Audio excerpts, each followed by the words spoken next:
All right. Hello, YouTube, vinyl community. As you can see, we are here today joined by Sam St. John and Robert from Robert's on My Turntable. How you guys doing? Good, Good, Chris. good. How are you guys doing? Doing awesome. I'm just so happy to be here because I get a chance to talk with Robert for the first time in person, which is great. Yes, same here. And I got a chance to do a video with Sam last week on Nesmith, so this is my second time working with Sam, which is great. And tonight, what we're going to be talking about is the great Johnny Cash. And the three of us are big Johnny Cash fans. I know that Robert has shown off his Johnny Cash vinyl collection in one of his latest videos, and the three of us have been talking about how much we like Johnny Cash. So thought it was a good idea if we kind of came on here and we did our top 10 Johnny Cash songs. I told the guys that I got a chance to see Johnny Cash live back in 1996, which was incredible. I'm sure he sang, some of the songs that we're going to be talking about tonight. So everybody sit back, enjoy. We're going to do a top 10 round robin. We'll start with Sam, then go to Robert, and then myself. And we're going to share with you guys our some of our favorite Johnny Cash songs. So Awesome. Sam, if you want to start. Yeah, thanks again, Chris. And Before we start, do I look like a little square in the corner, or is just that me? I see you big on my screen. Yeah, it's fine. Okay. Yeah. Okay, good. Yeah. Okay, Yeah. good. Right. Good. Nice zoomed in picture of your face, Robert. Yeah. No, yeah, thank y'all again. It's always good to be with Robert, and this is nice to be on Chris's channel for the first time, so that's really Awesome. cool. It is awesome. My first song is I originally heard on a greatest hits compilation when I was probably 12 or 13. It's the song One Piece at a Time, which came out in 1976. It's kind of a, it's one of those story songs we've been talking, before we started filming about what kind of a songwriter Johnny Cash was. And though it's not a Johnny Cash song, it fits, with those types of songs that he would have written. It was actually written by a guy named Wayne Kemp. And again, it was from 1976 of an album of the same name. The song is One Piece at a Time. It's about this guy that goes to a car factory and steals pieces of cars throughout his tenure working there, and ends up, putting together this Frankenstein of a car. And toward the end of the song, there's kind of like this spoken word portion where Johnny Cash is pretending to be a police officer over the walkie-talkie, and he's like, what model car was it? And then he starts, saying it was a 4950, 5152. So he goes through about 25 or 30 years before the song fades out. So it's one of those great songs, and it's, get the classic Johnny Cash, rhythm, the bone, the bone, and that's on a million of his songs, but I mean, it never gets old. So that's my number 10. One Piece. Wouldn't that make a great movie? Oh yeah, I know. That's a great. I love that song. That's a classic. Yeah, it's killer. I go way back on this one, way back to 58. But I was listening to it as we were breaking, because but One More Ride by Johnny Cash and the Tennessee 2, way back from the fabulous Johnny Cash off his second album, which is this guy here. And I found this thing. It's in such great shape. It's just wonderful, wonderful stuff. Anyway, and it's got Luther Perkins on guitar. It's just amazing picker. And the Jordan Ayers on backing vocals. But it's the guitar tries to sound like almost like a train going down the tracks. It's just got that rhythm to it. It's really, really cool. And Johnny's voice has this amazing echo. So it starts off with the jangly train sound, and then of course the song itself, and then it ends. It's almost like you can see the train going off in the background, because it ends in the same jangly sound. It's really, really cool. It fades out. But that's my number 10. One More Ride, way back from 58. Sorry, my cat's jumping all over the place here. I love an Animal Farm going on. I love those early Johnny Cash songs, though. Yeah, right. Yeah. Just the echo and the guitars and he had some great players back then. Oh, definitely. Well, I'm going to go a little bit later with my number 10, and it's off an album called Strawberry Cake, and this is a live album from 1976 from the Palladium in London. And I didn't really know too much about this album before I got the Johnny Cash box set, and I discovered this record, and it's such a great album, and the title track is amazing. It's literally about a bum who sees a strawberry cake in the restaurant, and it just really, really wants a piece of the cake, and he ends up stealing the cake. And of course, everybody's chasing after him to get this cake back. So it's just a typical great story song by Johnny Cash, and we know how great Johnny Cash was at storytelling. And this is just a funny song, and with a topic that you wouldn't think Johnny Cash would sing about, strawberry cake, but No, it works. It works, and it's become one of my favorites. So definitely have to represent that on the list. He talks about a lot about the ordinary man, doesn't he? Oh, definitely, yeah. Yeah, he's not just because he's a superstar, he's pretty down to earth. Oh yeah, or he was down to earth for sure. And I think that's why people could identify with him too. Yeah. Yep. All right, that moves to number 9. Later, for those that don't know, later in Johnny Cash's career, he hooked up with Rick Rubin, the big Def Jam producer who produced, some heavier music than Johnny Cash, the Beastie Boys, and a lot of rap, some heavy metal and stuff like that. But Rubin had this stripped down approach to production, and so he made a series of albums with Johnny in the late 90s and through even past Johnny's death. This is a song from this album called "The Man Comes Around," and it's the title track of this album. It's a song that Johnny Cash had written before the album came out. The album came out in 2002, so Cash was still living at this point, and it was one that he kind of had on the back burner for several years. And it's one of those semi-gospel songs with this great acoustic guitar intro where it's playing percussively, and there's this great sustained piano in the background with Benmont Tench from the Heartbreakers, who did a lot of sessions with Johnny during this time period, just playing these basic notes on the bass scale of the grand piano. So it's a killer song. It's one of those where you believe every word that's coming out of his mouth. He's old, he's weathered, he's on the verge of death really in this era of his life, but it's just a killer song. And really, any of these American records, if you see them, you can find them used for $2 or $3 in your record stores. Just pick them all up. They're all fantastic. Mm-hmm. Yeah, when I bought mine, they were 2 for $20. Yeah, wow, $10 a piece. So yeah, but they weren't used at all. They were brand new, but I loved them to death. My number 9, again, way back again. Guess Things Happen That Way.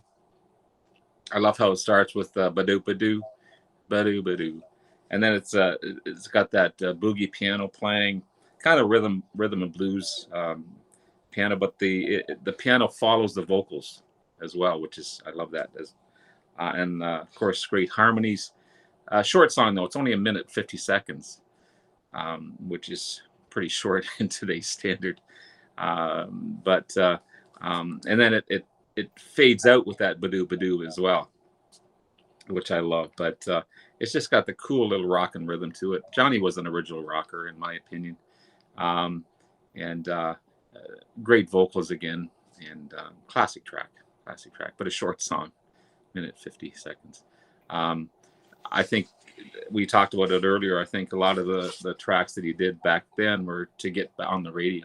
Yeah. And to be known commercially, which is not a bad thing, but that's why a lot of these tracks, and they followed the rock and rhythm of what was going on in the day as well.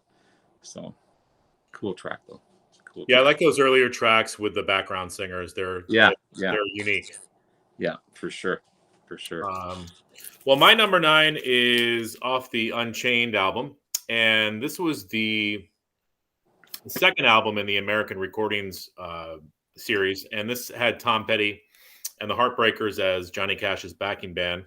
And this is the title track called Unchained. It's become one of my favorites. It's a spiritual song about a man who's asking for forgiveness. And the chorus is, "Let my spirit be unchained." And we had talked earlier about Johnny Cash, how he was good at sort of representing both sides of the spectrum, the good and the bad. And he could write a song about shooting somebody in Reno and then turn around and sing a spiritual. So he was just a very believable, down to earth person. And the song Unchained is just another one of those great spiritual songs that he was able to sing and portray. Yeah. Very spiritual, man. I love this album, The Holy Man. Yep. Because he narrates through it as well as he goes through different areas. But he was a rocker, but and a rebel, but he was also very religious. He believed, for sure. But yeah, classic stuff. All right, number 8, right? Number 8, yep. Hanging out still with Rick Rubin and the American Records. It's a posthumous release. This is the title of this album, Ain't No Grave. This is the 6th edition of the American series. And this was an old spiritual tune written by a fellow named Claude Eli. And it's this really dirgy kind of, the percussion is a chain hitting, this like huge echoey chamber. You have banjo by Scott Avett. The percussion, the chain is by Seth Avett. And there's that story of Johnny Cash when he was a younger man before he found God, where he went out into the woods, and essentially was going to leave himself for dead, in the rain. And, apparently he fell asleep by a headstone and he was high on who knows what. And, he kind of became, anew, after being like washed in the rain, if you will. And this is kind of one of those songs, even though, Cash was an old man singing this, there's a really cool video that accompanies this song that I think it was a fan video where fans were told to draw a sketch, like one particular frame, and they use all the frames to narrate Johnny's life. And they show that scene of him laying by the tombstone, wow, dying like with a cigarette in his mouth. And it's just one of those great songs. I've sung it myself with my band. We use the chain in the background and alternate tunings and all sorts of things. So it's a really fun song to play, but it's got a great sound to it thanks to Johnny and Rick Rubin's production. So Ain't No Grave is number 8. Awesome. I chose one off of this compilation. This is Rough Cut, King of Country Music. Again, he loves this train. He loves his trains for sure. But this is Straight A's and Love. Just got that cool rock and rhythm again to it, and that's what I love about the old country stuff. And the bass line in it is so cool as well, plus the echo in his voice. But it's kind of a song that someone like a Jerry Lee Lewis would sing, or a rocker back then, with that cool telly sound to it. But it's just got that, hard to describe, that rock rhythm all the way through it. That just, the E, F, and G and D type of chord all the way through it. It doesn't change. But the vocals don't, the chorus and the lyrics don't change all that much throughout the song as well. But it's just a cool little rockin' track, and I chose that as my number 8. Straight A's and Love. Cool track. I wish we could play these. Yeah. I wish we could play these, but we can't. I need to pick up that album. I don't think I've ever heard that album all the way through. Yeah, it's a great compilation, and it was in great shape as well. It's on the Birchmount label, which I never, but yeah, cool stuff. Nice. Well, my number 8 is a song called "Flesh and Blood" off of. There's 2 albums called "I Walk the Line." This happens to be the movie soundtrack for I Walk the Line. Okay. And I've never seen this movie, but it starred Gregory Peck. So, yeah. Oh, really? Yeah, never seen it before. I've never seen it either. No. Yeah, the song Flesh and Blood, I love the poetic lyrics of this. He says, Mother Nature's quite a lady, but you're the one I need. Flesh and blood needs flesh and blood, but you're the one I need. And it's just beautiful lyrics. Great song. Yeah. It's a great song. And you could just picture him singing it to June Carter. I mean, they just had a love for each other that was just amazing. And, it just made those love songs even more special. So, yeah, Flesh and Blood, just a killer track. And to jump on top of their love for each other, just to show what it was like. I mean, they passed away, just a few months apart, in the early 2000s. So, yeah, I forget about that track until it's mentioned, and then I'm like, oh, because I'm writing some of the songs down that that y'all are mentioning that I don't know at all. It's like I'm going to go later tonight or tomorrow and listen to these. So that's when I like to revisit. But I love that song. Yeah, it's a great song. Number 7. This is probably the biggest hit on my list. I mean, it's a staple of Johnny Cash. It's Folsom Prison Blues is number 7. Of course, I think the bigger hit version was the live version from 1968. He recorded it, when he was signed with Sun Records in the 50s. Back when he was hanging out with Jerry Lee Lewis and Elvis and Carl Perkins and all those guys. And I mean, not a lot to say about this track. I mean, it's iconic. He opened so many of his shows with that song. He opened his really opened his career with the song. I mean, you have that classic guitar intro. It's another song that I kind of jam out with the band before we actually get serious about playing something that we're supposed to be playing. It's one that we'll just break into, and it's so easy to play. It's so fun to play. It's one of those songs where if you're learning guitar, you feel like a lead guitarist when you can play that little lick. And Chris probably knows a little bit of what I'm talking about. I'm sure he played that early on learning guitar. I know I did. And it's one that there's no need to talk about it more. Everybody knows it. It's just it's rock and roll. It's country. It's everything. It's really encompassing of Johnny Cash as a musical artist. Yeah, it's definitely a signature song. Oh yeah. Well, I'm going to stick with the traditional stuff again. This is another compilation, Country Gold. Again on the Birchmont label. It's got all his stuff on here, but Cry, Cry, Cry, around 1956, 57. Same common guitar riff throughout, but it's so cool because Johnny's vocals just match it, and it's so great. And powerful lyrics. He puts so much emphasis in his performance and his songs. You can just hear the strain in his voice sometimes when he's singing these songs. There's a running lead halfway through the song.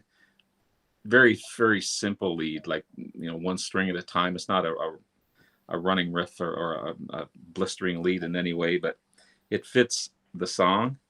But just a cool, sad, bitter song. That you can hear the hurt in his voice when he's singing it. And it's a cool style. I love it. Cry, Cry, Cry. Yeah, taught the weeping willow how to cry. What a great opening line. Yeah. That's a killer line. Yeah. Yeah. It's another fun song to play on the guitar too. That's one I haven't tried. Yeah, it's fun. My number 7 is off of the fabulous Johnny Cash. Oh, I have that one too. And it's the song "I Still Miss Someone." Oh, yeah. Just a classic song. I was doing a little research. I didn't realize this was co-written with his nephew, Roy Cash Jr. So, kind of a little tidbit there for you. But, just a great love song for anybody who has been in a relationship and it didn't work out and you missed that person. Throw this song on. You're going to identify with it. Just another great strong, well-written song, and Johnny Cash is in great vocal on this. This was an earlier album of his, so he still had. Well, he always had a strength to his vocals, but he had a different sort of strength in the beginning. And it's I Still Miss Someone, just a classic song. Yeah, and Roseanne Cash does a beautiful version of it as well. Yep. Yeah, it's a killer song. It was a quick spoiler. It was on my top 10 at one point on my many configurations of this list, and that's one that I love it. It's one of my favorites. Number 6. This is probably a surprise, and actually I have this album, but it's with my Christmas albums, which are kind of put away. But it's the song "We Are the Shepherds" from his first Christmas album. Just a beautifully written song. He shows the range of his voice because he goes really low during the chorus where he says "We are the shepherds," and again, it's one that I've sung with my band. Actually, we sing it for the first time this Christmas, and just a beautiful story of the Christmas story. Just classic country song. It's kind of got those high harmonies. I think the Carter sisters are on the background singing, like Anita and June. They're all on the background singing, but just a beautiful song. I mean, it's one of those that goes beyond Christmas. And for those of you that don't know Johnny Cash's Christmas stuff, it's really, really good. Yeah. Especially that first album. And We Are the Shepherds. It's a newer one. It's probably the newest one that I've learned on my list. And I fell in love with it as soon as I heard it, and I was like, we have to play that one live. So that's my number 6, is We Are the Shepherds. A lot of these songs, I not a lot of them, some of them I picked for the music rather than the lyrics. And Big River is one of those that I chose for my number 6. It's off of this one, another older one, but cool find. I love that picture of him as well. Pretty handsome dude back then. But I love the 1964 track. I love how the acoustic and the electric guitar lead into each other, or they mix into each other. It's really, really cool in the beginning. Again, another simple lead halfway through. Whoever's playing the acoustic really puts some emphasis on that acoustic guitar and some of the parts as well. Really, a lot of soul in those tracks. But it's just a fun track. Of course, his voice sounds so big, and it's my number 6, Big River. I love that song. Yeah, that's a great song. Yeah. I mean, we could have really done like a top 100 because easily. I mean, he has so many freaking songs. Yeah, my initial list was probably at least 35. Yeah. Before I narrowed it down. Just ones I was just thinking off the top of my head without thinking too much. Well, my number 6 is off of my favorite Johnny Cash record, and this is a record called "Hello, I'm Johnny Cash." From 1970, and this is where he started to kind of mix more of a folk element into his song styles. He was really influenced by Bob Dylan, and the song is called "Wrinkled, Crinkled, Wadded Dollar Bill," and it's say that 10 times fast. It's an amazing song, yeah. Wrinkled, crinkled, wadded dollar bill. Another story song about a guy who's down on his luck, doesn't really have a lot of money. He's talking about all the things that he could buy with his dollar bill. But then he ends up realizing that he doesn't want to be bound to money. So he ends up tossing the money into the Lake Michigan, which is sort of a kind of a, you just picture somebody doing that in your head. And it's a strong concept for a song. And the first time I heard it, I was blown away by it. And wow. Every song on this album is amazing. That's why it's my favorite. But I love the song "Wrinkled, Crinkled, Wadded Dollar Bill," and just the title is amazing too.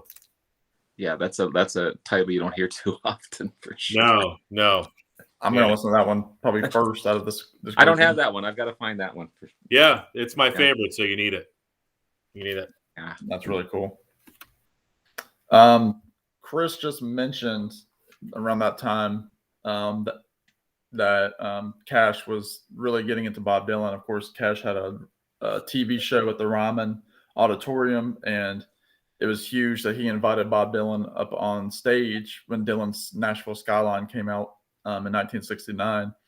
And also around that time, they were hanging out together, jamming.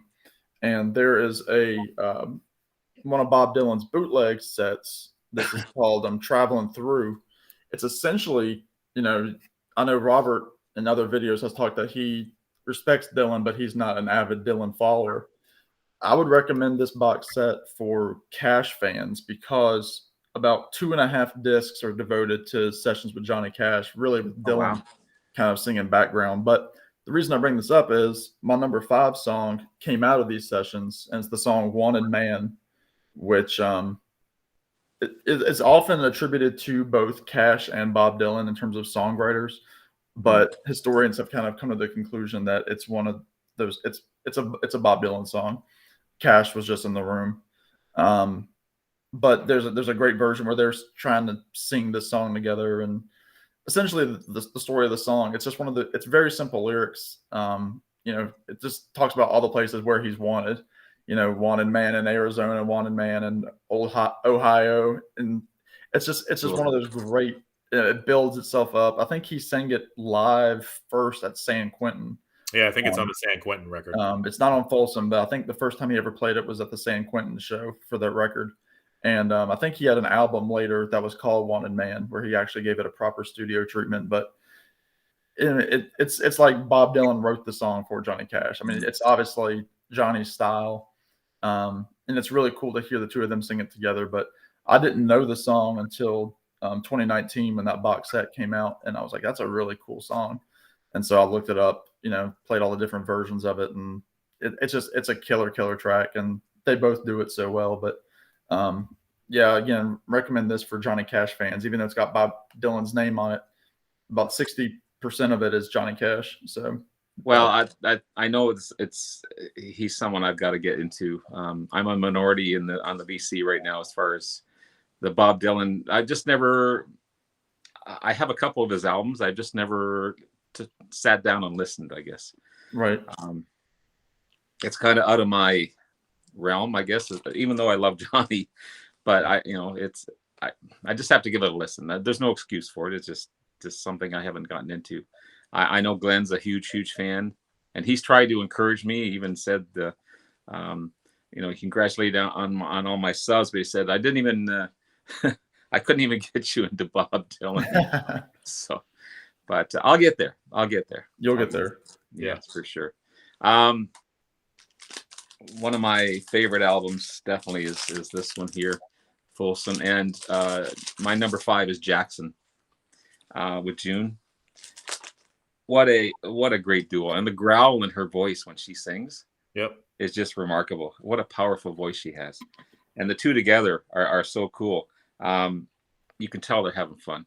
You can just tell they're having fun at this, and she is center stage just as much as he is in this one, and powerful voice she has. But it's a cool track. I love that track. And that's my number 5. What can you say about Jackson? It's a classic track. No. Yeah, that was a big hit for them too. Yeah. But she called, what's he call him, Mr. Cash or something? She doesn't say Johnny. I think so. It doesn't acknowledge. It calls him Mr. Cash or Johnny Cash or something like that. Which I found, what you guys are a couple, aren't you, at that point, or were they a couple at that point? Yeah, they had, I think they were actually. Yeah. So I just thought it was kind of, maybe it's a respect thing. I don't know, but yeah, that's my number. That's my number 5. Yeah. Oh, 5. Yeah. So I lost track. My counting is not good. So and you're a teacher, aren't you? I haven't even been drinking tonight. So. Yeah, I am a teacher, Robert. But I think by the time I'm also getting older too. So it's after 8:00. So my mind. Oh yeah, doesn't work as well as it used to. The lights are still on at 8:00. I don't know. Oh gosh. All right. Well, my number 5 is off of the first American recordings, and this happens to be my favorite of the American recording series. I like the first album the best, and I'm going to go with the song "The Beast in Me." And it's another one of those songs where Johnny Cash acknowledges his dark side, and he's talking about how he's pretty good at keeping it hidden and keeping it under control, but every once in a while it rears its ugly head and he does something he regrets, or he makes a decision that's not the best. And Johnny Cash had a hard life with drugs, alcohol. I think he probably tried almost every drug out there.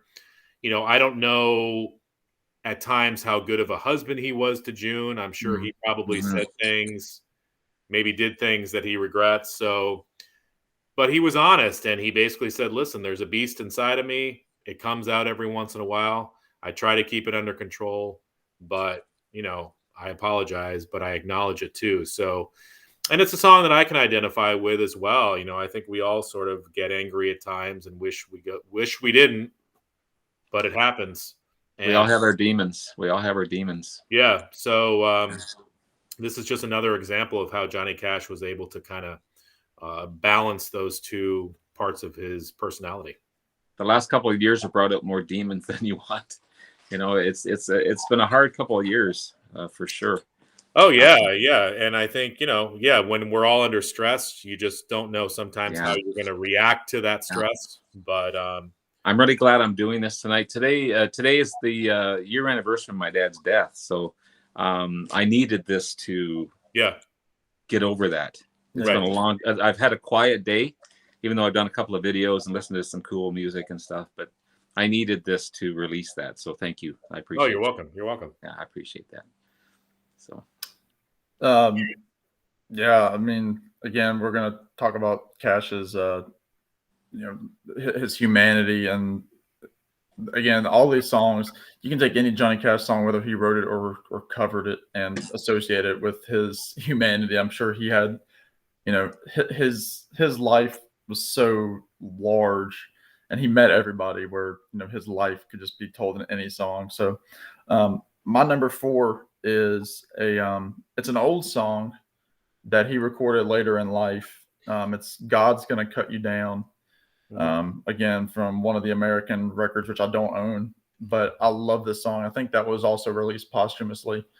Again, one of those killer, kind of like a stomp clap percussion to it.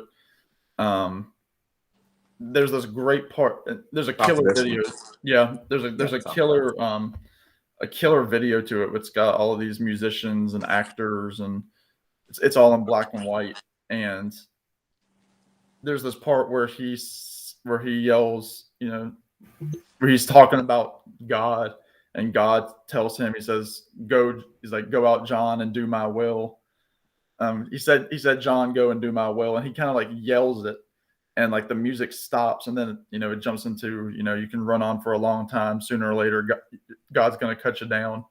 Wow, it's just one of those really powerful vocal tracks, and it's one of those where you believe Johnny wrote it, even though he didn't. I mean, there's a great version by Elvis, which is called "Run On," where it's more rocky and more church with like clapping like a gospel choir. It's killer, his version, but Cash's version is like, man, that's like apocalyptic. Like it's just one of those killer heavy songs.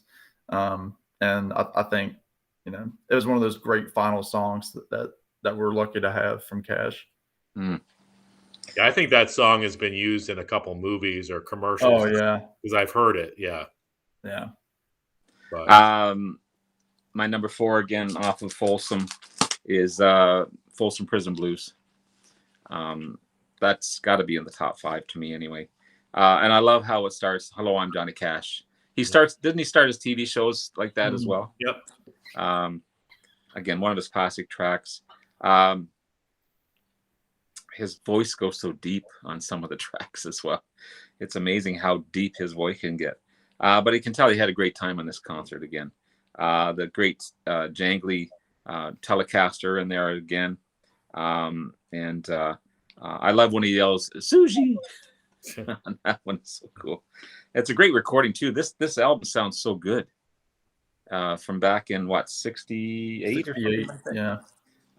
The recording on it is just amazing. Some live albums don't sound as good as this one. Yeah, produced by Bob Johnston, who produced a lot of Bob Dylan.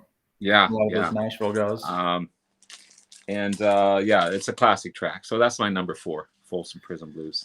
Not to name drop, but I've been fortunate enough. I got to, back when I was in college, in 2014, I got to interview Don Reed, who was one of the Statler brothers.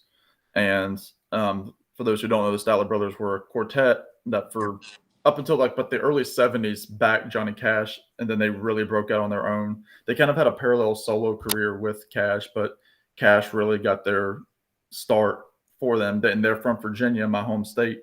And I got to interview Don Reed, the lead singer, over the phone. And I asked him about Folsom Prison and like what he remembered.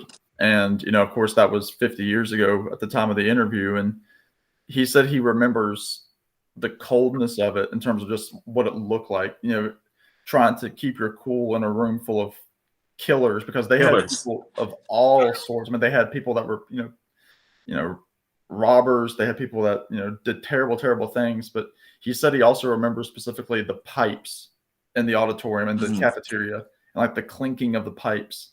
And he said, I don't think about that a whole lot. He said, so he's like, you're kind of stretching my memories to go back. But it's just really cool. Even how scared the performers were on those days. Yeah. Wow. So I thought that would throw that in there. Well, you wonder too how scared or nervous June Carter would have been. The only woman. The woman, yeah. Yes. Yeah. I'm sure the prisoners had some things to say to her. Yeah, I'm sure. Yeah. But all right. Yeah. My turn? Yeah. Number 4. Number 4. I don't know why I can't get this order right. I came up with the order. You came up with it. It's okay. It's okay. So, all right, here we go.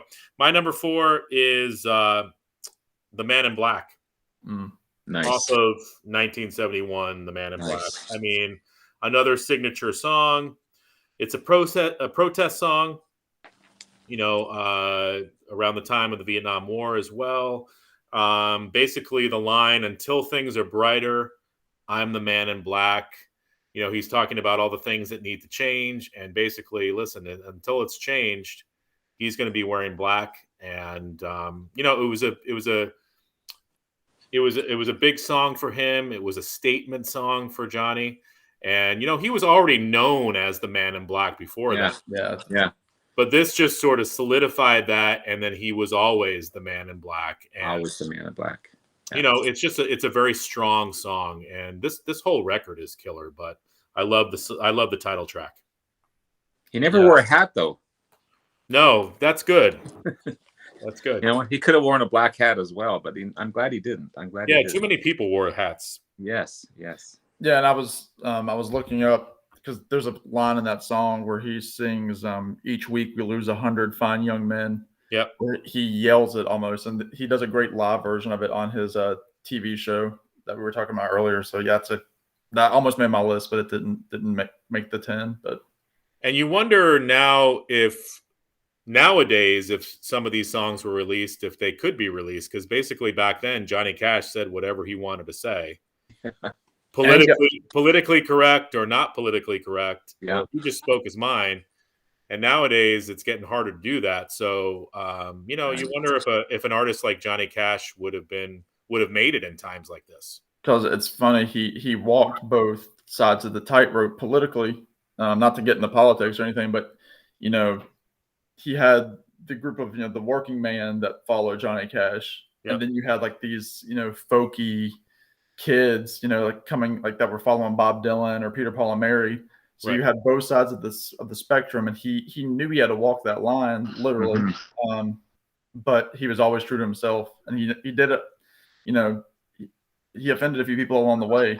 I mean, he talks about that in several of his shows, about some songs that he was supposed to sing, but the TV station didn't want him to sing, and just all sorts of nonsense. But yeah, that's a killer track.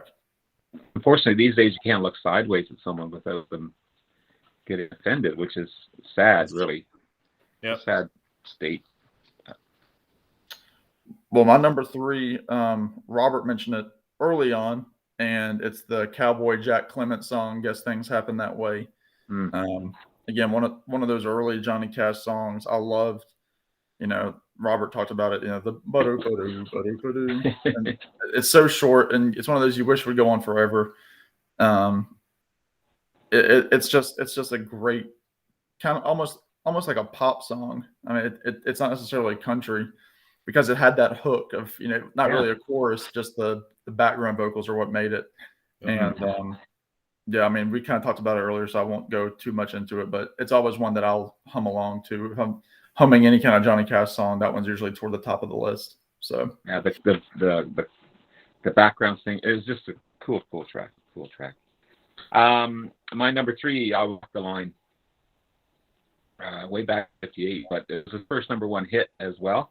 Again, the rockabilly in this one as well. There's a couple of versions of this song, some slower, some faster as well, depending on what album you're listening to. But I love how the guitar mimics the voice as well in this one. And it also keeps the same rhythm as the vocals as well, which is kind of a cool thing to do. And it changes pitch throughout the song, so every verse has a different pitch. And then the last verse, his voice is so low on this one. So every verse basically changes chorus, but it's a classic track. And then it ends with cool track. But I just love how every verse gets deeper and deeper and deeper. Yeah, classic track. Nice. That's my number 3. Well, my number 3 is one of his biggest hits, and it's Ring of Fire. And it appears on Ring of Fire, The Best of Johnny Cash. I love this song. I think it's the only song of his with mariachi horns in the background. And it's so cool. June Carter actually wrote the lyrics to this song. And it's about her relationship with Johnny. Basically, you never knew what you were going to get with Johnny, especially back in the day with the drugs and the alcohol and the uppers and whatever he was on. June was like, listen, my relationship is like a ring of fire with you. It's just like, I'm going into that fire. I don't know what I'm going to get, but it's ring of fire. I think it was exciting for her as well, too. I think that uncertainty probably was a little exciting at times as well. But yeah, Ring of Fire, not written by Johnny, but it basically he made it his own, right? And it was a huge hit for him. And it's one of those songs too. I have 2 different variations of it here. This is the new live show, the Carousel Ballroom show from '68, and it's cool because on Ring of Fire, when he's doing it with his band, there's he couldn't hire a horn section to come with him all the time. So they've got the guitar, like the Telecaster hitting that down. Yep. More stripped down, more rock and roll. So that's killer. And then again on this Traveling Through box set, Dylan does a version of it, which is it's almost like this like heavy, almost like a blues kind of Big Brother and the Holding Company kind of style. It's really interesting to hear Dylan, and it compares to Johnny's. I mean, it's a full-on studio outtake, but anyway, yeah, it's a killer track. So they were horns, not trumpets. Well, trumpets and like a whole mariachi section. Yeah, mariachi. Yeah. Sounds Mexican. Yeah, got that Mexican sound to it. Yeah. Yeah. Well, my number 2, and we were talking about this earlier before we started recording. This was my number 1 song up until about an hour and a half, 2 hours before we started filming this. And what ended up happening was my number 1 track, which I'll mention in a minute, wasn't even on my list until I was sitting thinking about songs of Johnny Cash, and I thought, I completely forgot about this song. It's my all-time favorite song. So a few hours ago, this was my number 1 track, but it's still a killer track. It'll still jump back and forth between 2 and 1. That's Cocaine Blues, which is the the seminal version of that is on Folsom Prison, the live album. The prisoners love it because it's all about crime, it's about murder, it's about drugs. Yeah. He curses in it, which, how dare he in the 1960s. And what's so funny is, they bleep out other words on the original recording of it, but in like his songs, he doesn't do, they don't censor him or anything like that. But it's a traditional song. It's been done by everybody in the country outlaw world. But I mean, it's Cash's for all I'm concerned. It's just one of those rockin' songs. He opens actually this box set with it, and it's night and day the difference between the audience reaction between this song versus a prison audience, because the prison audience have lived the cocaine blues. So it's one that I'll sing it probably at inappropriate moments. But I've got to get that set. But I promised myself I wasn't going to buy anything for a while. But hey, you're enticing me to get that box set, Sam. Yeah, I feel the same way. I won that contest today, Tavis's contest. I know. Congratulations, by the way. And the first thing I do, I already had a few CDs in my Amazon cart, so I ended up just purchasing those. But I'm like, all right, well, that doesn't count because it was a gift card. Right. That's how I feel about when I won a contest. It doesn't count. If I'm given a gift card, it doesn't count because it's not my cash. It's right. Anyway. But I agree with you, though, Robert. I need to pick up that set. Yes. Sam keeps showing. I might have to break my rule this weekend and pick that up. But anyway. Yeah, it's killer. I'm going to go with my number 2. Chris just talked about it in his number 3, Ring of Fire. Classic track. And I call them trumpets, but they're Mexican horns. But it's a cool... You don't hear that too often in a Johnny song. Again, it's got a bit of a Spanish element to it, a Mexican element to it. Great female singers in the chorus. And it tells a great story. And again, a great love song. And you don't realize it's a love song until you figure it out, what he's talking about. You want to go down that ring of fire, but you don't want to. Yeah. You don't know what's going to happen when you do. Been there, done that. But I think it's one of his best for sure. It's a classic track, Ring of Fire. That's my number 2. Well, my number 2, I'm going back to the first American recordings. And I've realized looking at these songs, a lot of these songs I picked are songs I like, but also songs that I like to play on the guitar as well. And I look at Johnny Cash as being a big influence on me with my guitar playing. And a lot of people might say, oh, well, Johnny Cash, how good of a guitar player was he? There was only simple chords. Just he had a way of playing the guitar, a finger picking style that was very unique. And it was more intricate than people realize. Mm-hmm. And I really sort of, I sort of stole some of that from Johnny Cash. Yeah. And, this song is, this whole album is just him and his guitar pretty much. So you hear what he could do with his guitar. This is another one of his Train songs. I mean, he's got thousands of Train songs, but the song is called Let the Train Blow the Whistle. And it's the second song on this record. And it's got such a powerful chorus. I love the train references. The song is basically, he's telling people what they should be doing after he passes away. What they should be thinking about him, what they should be doing in that case. And it's sort of a cool idea for a song. And just the presentation of the song is amazing. I mean, not many people can sell a song with just a guitar and vocal. Mm-hmm. But Rick Rubin realized that Johnny Cash was one of those performers, because Rick Rubin also tried it with Neil Diamond. And it's a good record, but it's not as good as this one. He also tried it with Donovan as well. Rick Rubin had an album called Sutras that he did with Donovan. Another killer record, but the Johnny Cash stuff was better. And it's just because Johnny Cash could sell it better. Yeah. So I think Johnny wanted to ride a train like a hobo for the rest of his life. I think he did, yeah. In that song Hurt, you see him riding a train. Well, I think too, back in the day, like the train represented so much. It represented freedom for these people. It also represented like when the mail would come or when packages would come, things food would come by train. And yeah. I think for these small towns, just connectivity. Yeah. The train coming into town represented so much. Yeah. Oh yeah, for sure. So, okay, number one. Go ahead, Sam. Number one.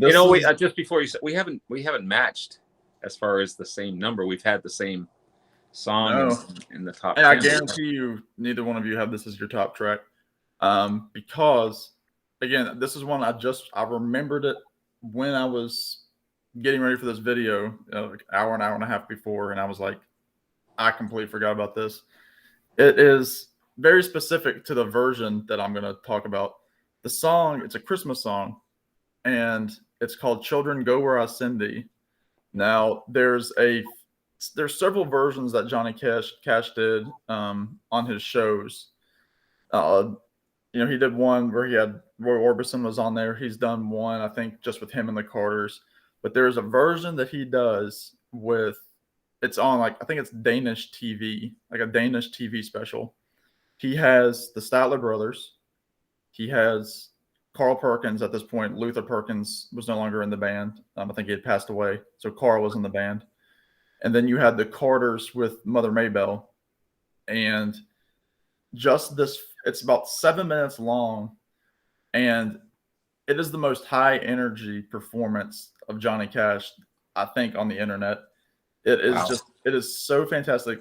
Carl Perkins is killing the guitar. And, it's one of those songs where it's, if you don't know the song, it's an old African-American spiritual song, I believe, where they say, children go where I send thee, how shall I send thee? I'm going to send thee 2 by 2. And then it goes all the way up to 12. And so, it's like 12 Days of Christmas where you sing every, from 3 down, 4 down, etc.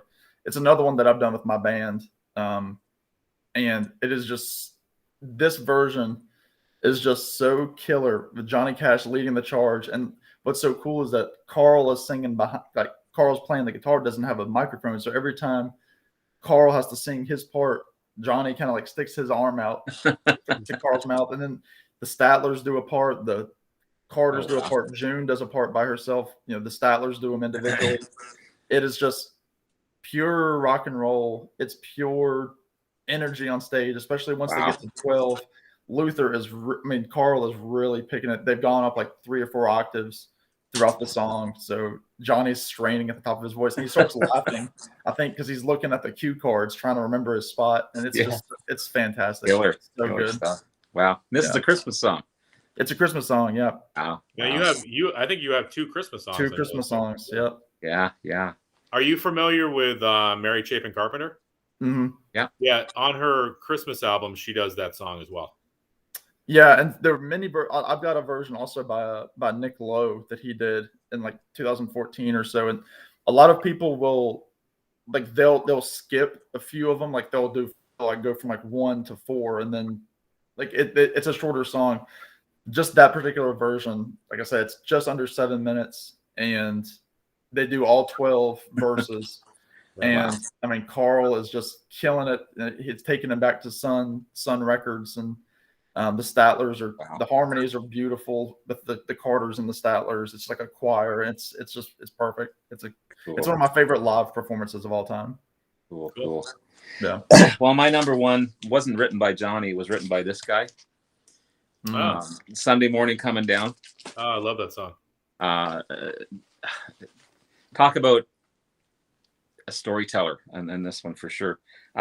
It was originally recorded by Ray Stevens. I didn't know that until I started. Yeah.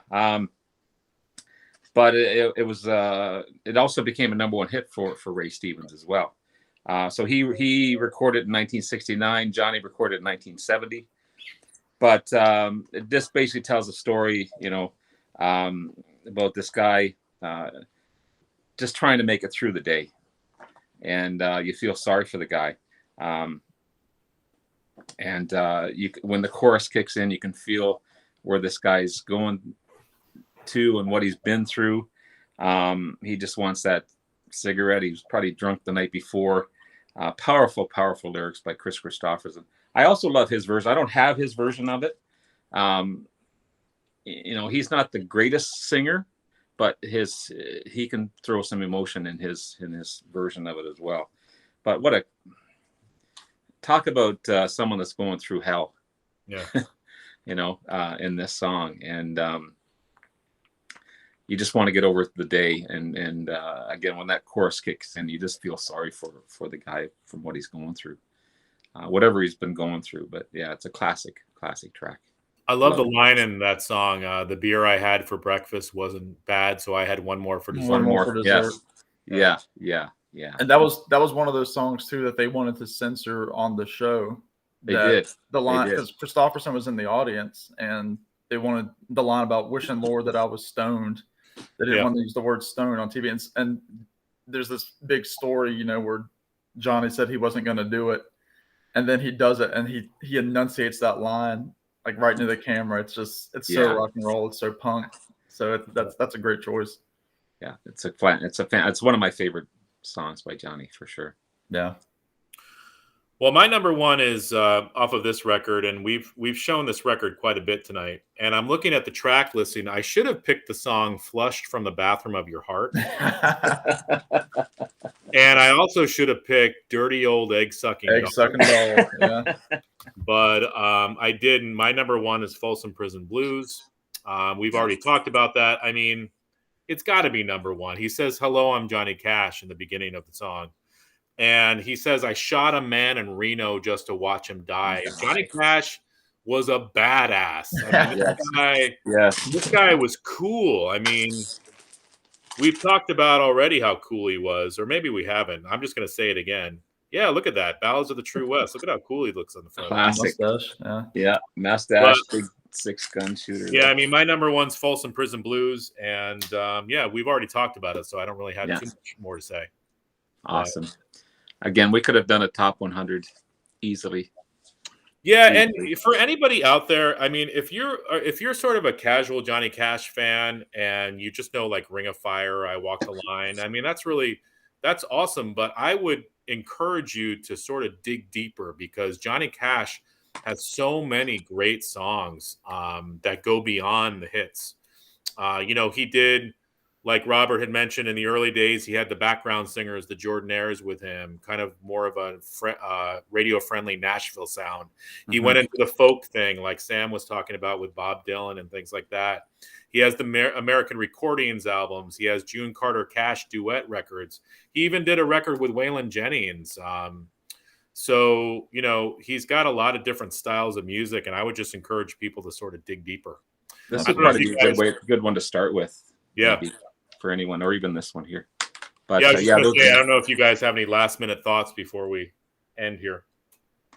I just really appreciate, again, 99% of the time we're talking about classic rock and heavy rock and all this stuff, but it's so cool to talk about a classic artist like this that had class. He lived his life hard. But he was well respected and loved, and it's so cool to and we just know a little bit about what he went through and what he's done. But I just really appreciate being on here, and thanks Chris and Sam. Love seeing you guys. Sam, I see you all the time, but it's like I saw you yesterday. But Chris, it's been awesome. I hope we can do this again sometime. Talk about another band. Yeah, we'll definitely have to do this again. And I'm looking at the recording, and just for anybody out there who's even still watching this, I don't know who still is, but this is my first time using Google as a recording thing, and I've noticed that I'm small in the bottom right-hand corner, so I think I've been small in the bottom right-hand corner this whole video. I'm small in the top right-hand corner. But you know what? It doesn't matter, because you guys are more important in this video right now. So, but for the next time, I'll figure this whole thing out. So I apologize to anybody, because I think I was trying to mess with settings during the video too, so I apologize, but we'll get it right for the next time. I'm used to using Zoom, so but the next time we get together, I'll have this down pat. But sounds good. But really, I feel like we got our point across. Absolutely. Yeah. So thank you guys for joining me. I appreciate it. Thank you, Chris. And thank you, Chris. I don't know if I said this. I don't think I said this in the beginning, but sub these guys. Go over to Sam St. John's channel. Sub him. He's awesome. Go over to Robert. Robert's on my turntable. Robert just passed 700 subs. So head on over there, sub him up. Both these guys have great channels. Both these guys have great musical taste. So, give them some love. Well, you're no slouch yourself, my friend.